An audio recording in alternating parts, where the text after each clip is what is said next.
Hey everyone, and welcome back to another special theme video.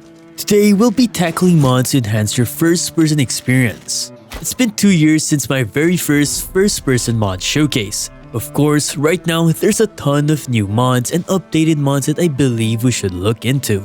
Anyways, if you're into modding Skyrim, be sure to hit the like button and to subscribe to help the channel out. Skyrim was originally designed to be played in first person. It was Bethesda's intended way to play the game. But let's be honest, first-person gameplay is too simple or lifeless. I mean, even looking down, you won't even see your own body. So for the first mod, we have improved Camera SE. One of the main features of this mod is the ability to see your own body in first person. Normally, you won't be able to do so. But with this mod installed, you can now finally see your own body and any armor you equip. Another cool feature is that when using the workbench, you can finally see yourself doing the animation on the background. Using the smelter, grinder, and even when cooking meals, you'll be able to see what was a third-person only animation now in first person. Some interactions within the Skyrim world will also show proper animations in first person. Another impressive feature is finally solving a long-standing limitation of vanilla Skyrim: proper first-person perspective while horseback riding. This functionality extends to werewolf form, addressing another notable limitation from the base game. Overall, having this mod is almost perfect. Problem is, we still lack context-aware interactions with the world, such as whenever we collect items or even opening doors. You basically just stare at it and magically pick the items up or the door magically opens. First-person interactions will solve those exact issues.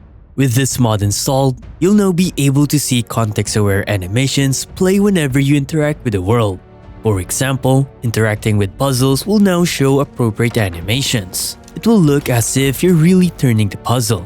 Another one would be harvesting flowers and ingredients.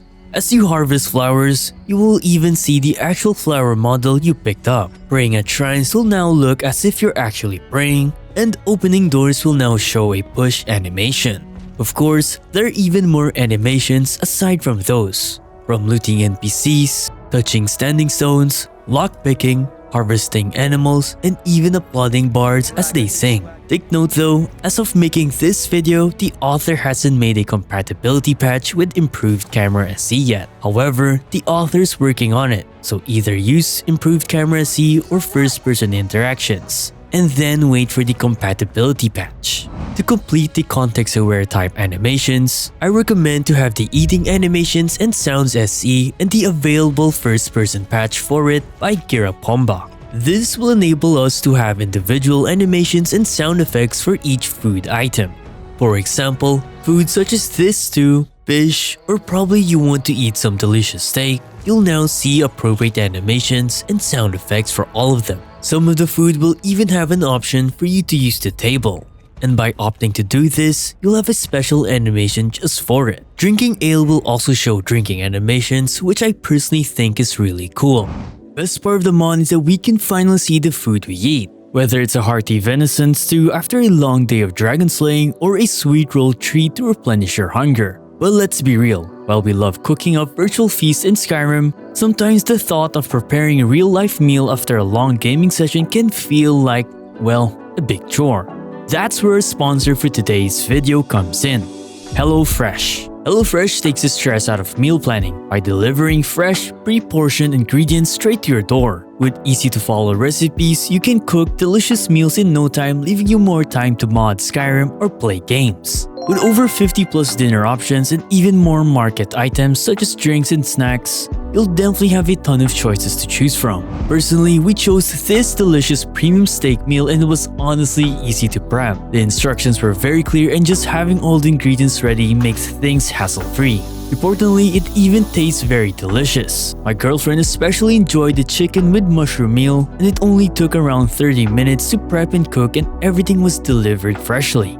With HelloFresh menu changing every week, you'll definitely not get bored of the meals. From ready-to-eat meals to even meals that can be prepped in 20 minutes, not only you get delicious healthy meals, you even save money and time. If you want to support the channel plus have a massive deal, use my link down in the description and use my code for 10 free meals plus free breakfast for life.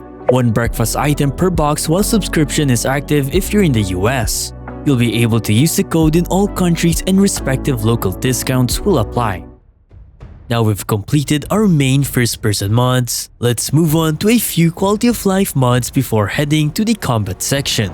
Sprint Stuttering Fix will be the first quality of life mod I'll be sharing. This mod basically fixes the twitching or stuttering effect when running in first person. This is mostly visible whenever you sprint up a stair, so having this mod will definitely eliminate the jarring twitching or stuttering effect you see. Exit Sneak on Sprint solves one of Skyrim's most persistent movement quirks that somehow survive a decade of gameplay. Unlike modern RPGs where sprinting automatically cancels stealth, in vanilla Skyrim, it forces you through an awkward two-step process. Stand up first and only then you can sprint. This mod fixes that oversight by syncing sprint input with a stance transition. Tap your sprint key and your character fluidly rises from crouch into a full-speed sprint in one motion. Now let's move on to mods that enhances the first-person combat experience. Let's start with the main combat animations. We have comprehensive first-person combat animations. This mod adds thousands of new first-person animations that completely overrides the vanilla animations. We already know how repetitive Skyrim's vanilla animations are. You basically just point and click, then animations being played are simple and repeats after a few swings. This mod, however, introduces unique animations depending on the weapon type you're currently holding. For example, using a sword will have its own sword equip animation, plus some nice fitting idle animation. When dual wielding a sword, new animations will be played when equipping them. Of course, this is the same case with other weapons that can be dual wielded. My personal favorite about this mod is how the dagger animations look. In default mode, you'll be able to choose between forward grip or reverse grip. Both are stunning and each will have its own unique animations. It's also worth mentioning that there will be unique animations for unarmed combat, bow and crossbow, and even when using magic. You get to choose as well if you want sprint animation and jumping animation to be installed. Overall, definitely a must-have when it comes to combat animations in first person. I'll now be showing some of the combo animations for some of the weapons.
First-person thrust is an additional combat animation mod that works well with the previous mods mentioned.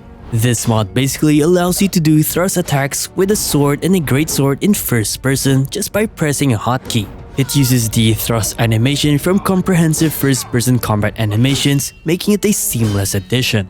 Immersive Weapon Switch addresses one of those subtle Skyrim inconsistencies you never noticed, until you did. In vanilla Skyrim, weapons magically vanish from your character's hand the moment you equip something new. This mod brings believable weapon handling by requiring your character to properly sheath their current weapon before drawing another.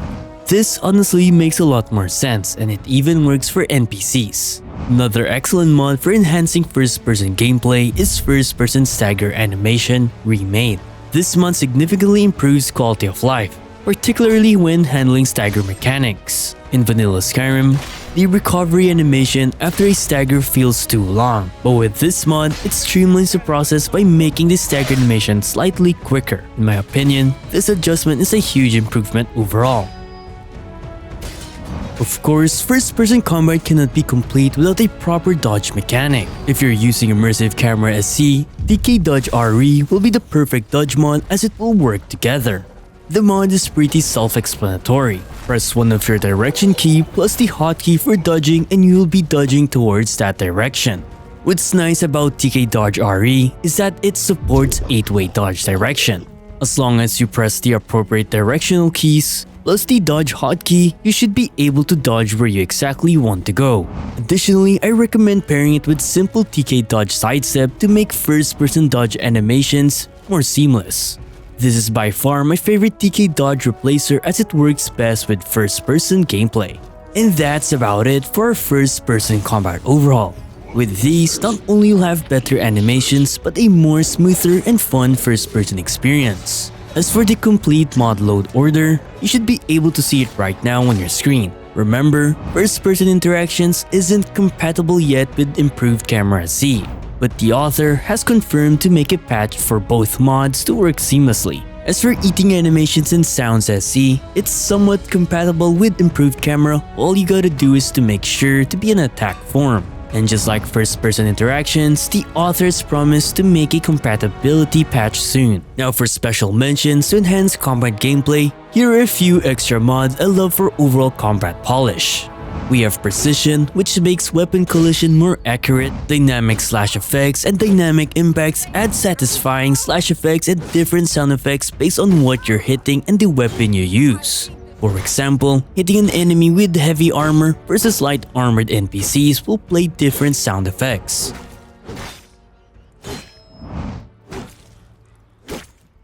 Lastly, Sekiro Combat S and the Sparks Only and Sound Fixes patch to only have those nice spark effects. So yeah, I hope you all enjoyed this video and thank you for sticking till the end. Be sure to hit the subscribe button and don't forget to leave a like as it will help the channel out. You can support further by buying yourself a HelloFresh subscription, just make sure to use my link and the checkout code. Anyways, take care and happy modding!